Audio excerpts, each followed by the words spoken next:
My name's Chelsea Wiseman. I'm a PhD candidate here at Flinders University and I study maritime archaeology.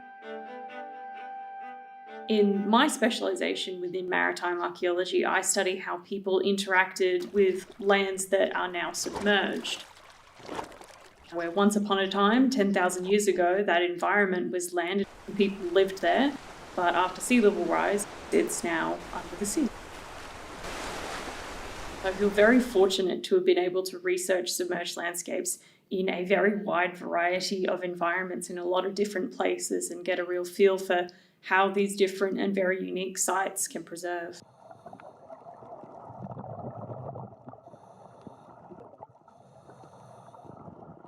The reason that I think this research is so important is it really connects these issues of climate change and of sea level rise. It connects the issues that we're facing now to issues that we've also seen in the past. A lot of people who have said to me, oh, well, the climate changed in the past, it's just doing it again.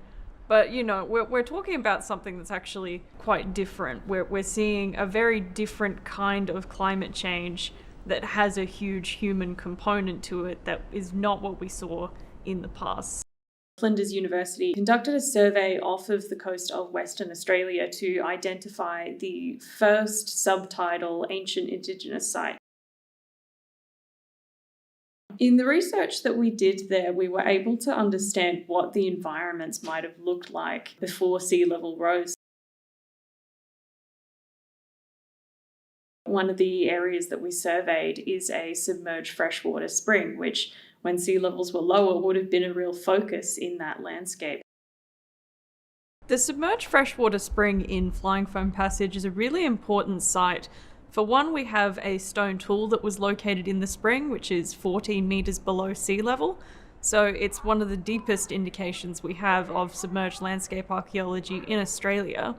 And it's also important because that freshwater spring, when sea levels were lower, would have been an important source of freshwater in the landscape.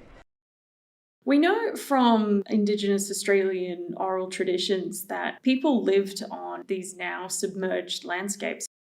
And we know from the range of dates that we have for sites on coastlines and further inland that Indigenous people first arrived in Australia at a time when the sea levels were much lower. So it's really important to research these sites so that we can understand how people used to live in Australia, where at the moment much of the research has been focused on the terrestrial archaeological record, and it needs to include what extends to about an extra third of the continent of Australia. 2 sites were discovered through this process in the area. The first site is at Cape Rougier Channel, where over 260 lithic artefacts were found on the seabed. And the other was at Flying Foam Passage, where a lithic artefact was found in a submerged spring. One of my favourite memories has to be when we found the Cape Rougier Channel site, where my colleague John McCarthy found the first stone tool and sort of handed it to me. And he recalls my response being completely underwhelming. And he was just sort of like, okay, all right then. And just, so then we collected that lithic, recorded it in its place and we kept going. But he was sort of like, did she really not know that that was a stone tool or something? But of course I did. But when you're underwater, your expressions are just a little bit limited. Now that we know that this material also preserves offshore, this has the potential to inform a lot of what we understand about ancient Australian history.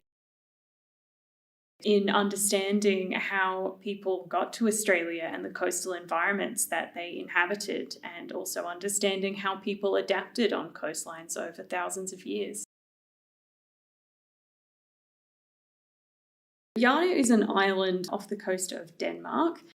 Denmark, more broadly, is known for a number of submerged Mesolithic sites, and we located one of the only known submerged Mesolithic shell middens. Shell middens are really significant because they're very much an archive of what people have been doing in that particular location. So We find mainly shells as part of a shell midden, but we can also find artifacts, and in some cases, burials are also known to be found in shell middens. So they're a really important resource for understanding the past and understanding what kinds of food people ate and what kinds of things they were doing in that place.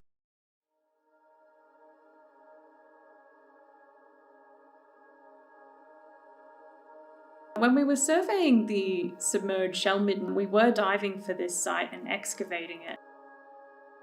But because this particular site was very shallow, in less than a metre of water, this was mostly a mechanism so that we could dive to be on the seabed, which in some ways can actually be much more challenging than deeper conditions.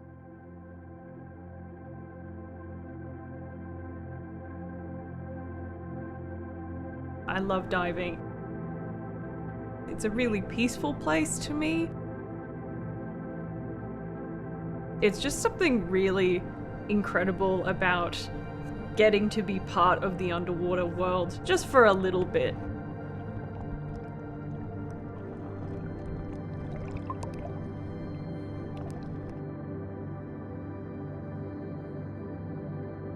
There's something just so relaxing and so magical about just sitting there and just watching fish go by.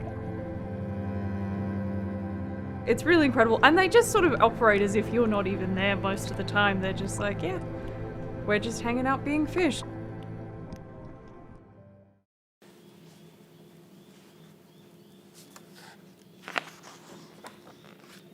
It's really important that submerged archaeological sites are mapped and recorded so that we know where the sites are and can protect them from any possible damage, but also so that we can record and study these sites to reinforce our understanding of these past landscapes.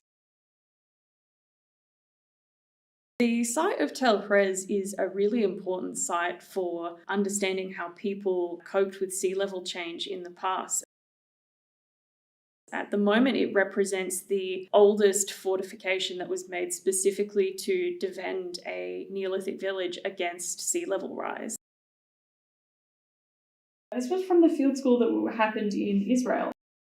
So this is in the Bay of Tel Dor, where some of our students were surveying with a technique called baseline offset. So you lay a baseline for your site and then you take measurements off from that baseline.